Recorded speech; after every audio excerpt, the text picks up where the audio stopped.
What's up guys? So ngayong araw ay itutur ko kayo sa rooftop garden dito sa workplace namin. Ito yung nursery area kung saan kami nagsiseed. So ito yung mga tanim ko ngayon na kamatis. Tapos ito yung area namin dito sa rooftop. So yung office namin through our department head ay nag-initiate na gumawa ng rooftop garden. So this will serve also as a demo garden for urban container gardening. So ito yung mga tanim namin.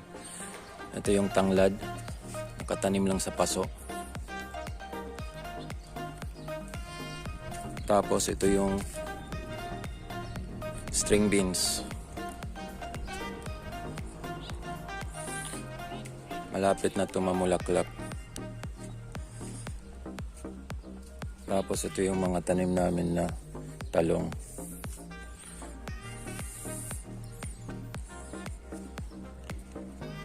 Meron din kaming tanim na kalamansi dito sa half drum barrel. Tapos ito yung mga pechay. Ang lulusog ng mga pechay ngayon, super tataba nila. Tingnan nyo to.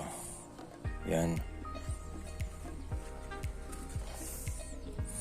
For harvest na to next week. Ito yung mga seedlings ng pechay. So ganito ako magseedling. So ibubudbud ko lang dyan sa pot. Tapos hayaan lang sila. Full sun kasi dito sa area. Kaya maganda yung quality ng mga seeds or seedlings.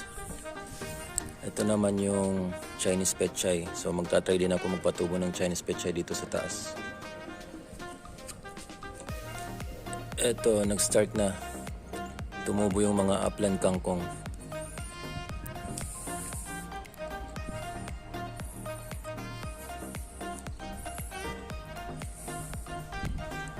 Tapos ito naman yung update sa mga ampalaya na tinanim namin sa pot.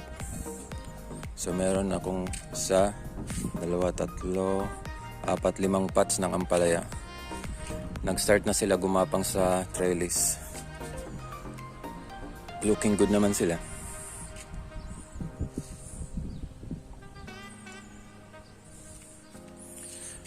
Tapos itong mga pot na to ay na-ready na for kamatis. Kamatis kasi yung plano kong itanim dito. Meron kami isang kamatis doon. Tapos yung area na yun yung sweet pepper. Tingnan nyo guys, may ibon dito sa rooftop. Yun.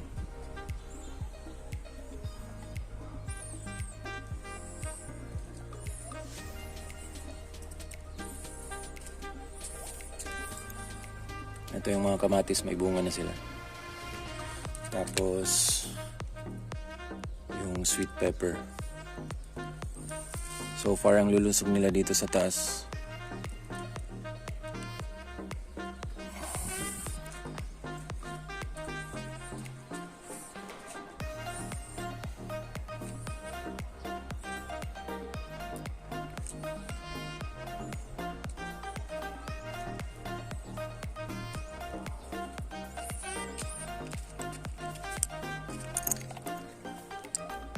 Tingnan nyo kung gaano kalasog itong pechay.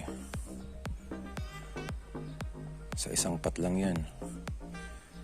Tapachoy na pechay for harvest next week.